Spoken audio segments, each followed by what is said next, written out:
حبايبي عاملين ايه؟ وحشتوني. النهارده ان شاء الله هعمل لكم فيديو على السريع، يعني اكتريت الحاجه من البيت ان شاء الله. هنسمي بسم الله ونقول ايدك يا ربي معانا. هنا انا عندي شويه مش صغيرين خالص، شايفينهم اهو في برطمان. لقيتهم نشفوا وفي نفس الوقت لقيت الجبنه بتاعتها نشفت، وانا عندي شرش بتاع جبنه، قلت ما اعملهم مع حبايبي. يعني دوت البرطمان اللي عندي، شايفينه اهو. اهو بصوا، اهو بصوا شايفين المش بتاعه؟ ريحته بقى من المش المعتق اللي هو القديم، ماشي، اللي هي الخميره بتاعته قديمه قوي، ماشي حبايبي.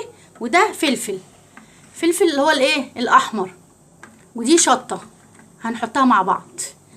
ودوت دي الحاجه دي جبنه، دي جبنه رومي كانت عندي، ماشي، نشفت من التلاجة، وعندي بواقي جبنه اهي.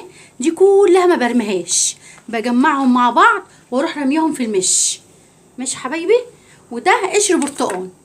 طب انت هتحطي قشر البرتقان هيمرر يا مياسه؟ لا، انا بعبي البرطمان ده في كوكتيل من هو ده التشكيله، يعني الحاجات التشكيله دي كلها.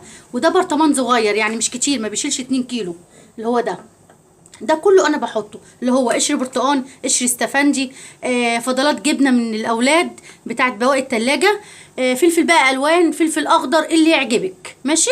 طبعا انا هوريكم حاجه، انا لما بروح اشتري خضار وبيقابلني انواع فلفل بامانه ربنا بشتريها. يعني قابلكم فلفل اللي هو الالوان الكبير ده عادي اشتروه، شايفينه اهو.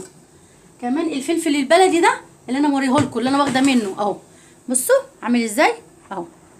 ادي الشطه بتاعته اهي، شايفينها شطه اهي. ودلك الفلفل، يعني على قد ما تقدروا. انا بصراحه بيعجبني واروح جايبه منه على طول. ده بلدي، الفلفل الاحمر بلدي، والقرون بتاعته الشطه اللي هي الحراقه. بجيب كميه على بعضها، بصي بتنفع لجميل كل حاجه، اي حاجه بتجمعيها وتنفع.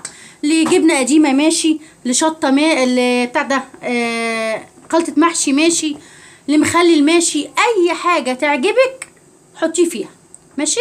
هوريكم حاجه تانية على النار وهقول لكم هنعمل ايه. بصوا حبايبي، دوت انا عندي شرش بتاع جبنه، ماشي، شرش بتاع جبنه، مسكته غليته، حطيت له ملح، بس انا هحط له ملح معاكم تاني، بس انا حطاله. بصوا اهو، عشان ما تقولوش ام ياسه ما وريتناش. هيغلي، انا طفيت اهو. هتجيبي الجبنه اللي هي الناشفه عندك، اللي هي فضلات التلاجة، هتسمي بسم الله وتروحي مفضيه كده، هتبوش معاكي، ماشي. وعندك المش والجبنه القديمه، انا عندي اهو، تروحي قلبها على بعض اهو، بصوا اهو، هو سخن. طب يا ميسر مثلا مش هيعمل حاجه؟ لا يا حبيبتي، عشان انا عندي هنا في جبنه ناشفه، بصوا اهي الجبنه الناشفه، شايفاها اهي، اللي هي في البرطمان. انا عايزاها تطرى شويه، يبقى انت تجيبي شويه شرش تغليهم، تروحي اول ما يغلوا تروحي حاطه لهم ملح، وتروحي حاطه الخليط اللي هي الجبنه الناشفه. الجبنه الناشفه انا بقول لك ديت البواقي والفضلات والبرطمان الجبنه اللي هو عندك في قلب البيت، ماشي. احنا ما بنعملش جبنه جديده. انا فيديو تاني ان شاء الله باذنك انت يا ربي هعمل لكم من اول الجبنه القريش البيضه لحد المش. شايفينها دي ناشفه عندي اهي اهي، بصوا ناشفه خالص. هعمل هحطها في الشرش. طب انا ما عنديش شرش، هاتي لبن واغليه وحطي له، لو انت عايزه تقطعيه حطي له شويه خل او ليمونه، مش عايزه تقطعيه حطي نفس الطريقه دي، وحطي كل المكونات اللي انا هحطها دي. يعني انا كده غليته، سواء لبن او شرشي جبنه، وتروحي غلياه. لو عندك جبنه طريه لا ما تعمليش الطريقه دي، انا بقول لك الناشفه. لو جبنه ناشفه اغليها وحطيها. طب عندي جبنه طريه، يبقى الشرش او اللبن تغليه يبرد، وتروحي حاطه فيه المكونات اللي انا هحطها معاكي كلها، الجبنه والفلفل وقشر البرتقال. وهوريكم تاني. بصوا حبايبي، بصوا حبايبي، ادي الجبنه اهي بعد ما بردت، بصوا اهي، شايفينها اهي. بصوا بالخليط اللي انا حاطاه كله اللي هو في البرطمان، ماشي. لسه ما حطيتش الخليط اللي انا وريته لكم.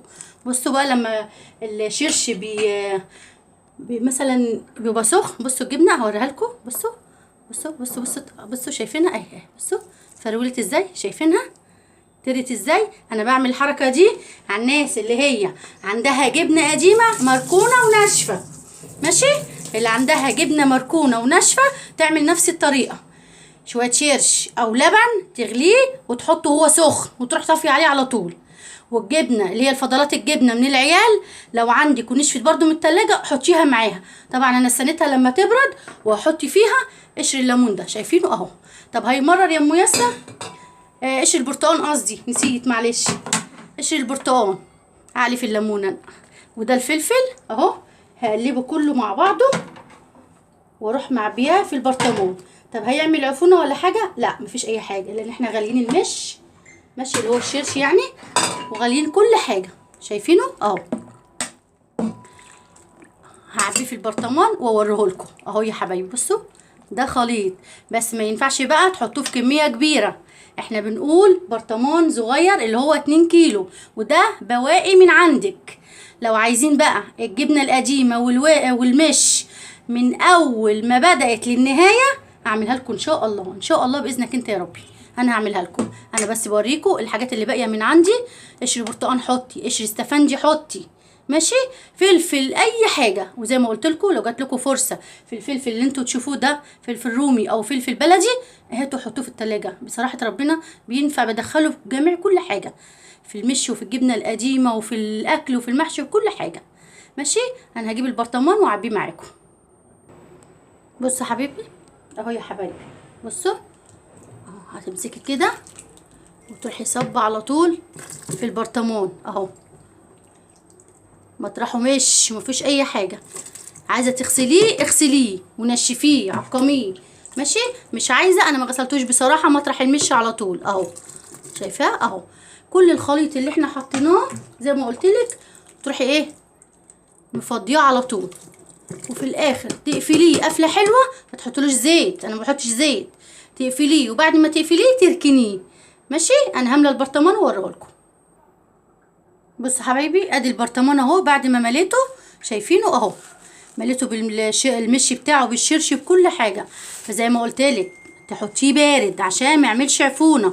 الحاجات الغامقه دي شايفاها اللي في البرطمان دي تمسحها بمنديل.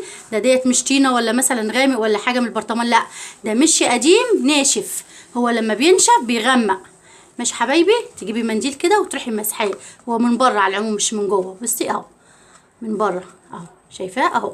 يعني ده مش طينه ولا مثلا البرطمان مش نضيف، لا ده مش قديم. زي ما قلت لكم انا ما غسلتهوش، مش قديم ناشف، ولما بينشف المش بيغمق زي كده اهو. ماشي، تنشفيه وتبعدي عنه الميه، ماشي حبايبي. وتروحوا عاملينه زي ما انا قلت لكم. ده المش القديم اللي عندي، زي ما انا قلت لكم اعملوه بالطريقه دي. ولازم الشرش او اللبن يكون بارد. عندك جبنه ناشفه اعمليها بنفس الطريقه، مش ناشفه خلاص اغلي عادي اللبن او الشرش وبرديه، وبعد ما يبرد حطي المكونات اللي عندك دي كلها.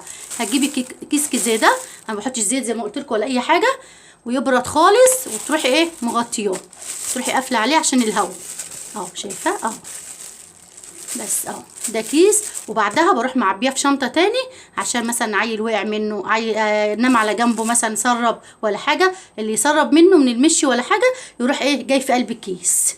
شايفين اهو. ادي الجبنه اتفرجوا عليها، الجبنه طريت وجميله وريحتها بامانه قلبت الشقه هنا. وزي ما قلت لك حطي ملح، الملح لو كتر منك ما تخافيش. ما عندكيش شطه اللي هي الفلفل دي والشطه الحمراء، حطي شطه حمراء ناعمه، بس انا بحب دي احلى. ولو عندك مش هتخسر حطي الاثنين، بس انا عشان كنت حاطه قبل كده بس بحب الشطه الايه اللي هي القرون. شايفاه اهي. بص انا بلفها لكم من كل اتجاه، شايفاه اهو. زي ما قلت لك يا حبيبتي عندكم الخير كله انتوا واحنا من بعد ربنا. اعملوا الطريقه دي هتبقى سهله خالص، عشان خساره الواحد على قد ما بيقدر بحاول ان انا الم لكم، وتبقى في حاجه في البيت تلموها وتغمزوا بيها وتحطوها على شويه قوطه شويه خيار ماشي، جنب بيضتين جنب جبنه قريش، يعني بتوفري وتدبري في نفس الوقت ماشي. وما ترميش اي حاجه، ولو في حاجه مش عارفه تعمليها ابعتيلي على الكومنتات وانا ابقى ايه ارد عليكي واقولك. ماشي يا حبيبتي، بألف هنا وشفا ليكوا ولينا. ما تنسوش اشتركوا في القناة، فعلوا الجرس يوصلكوا كل جديد من ام ياسة. مع السلامة حبايبي.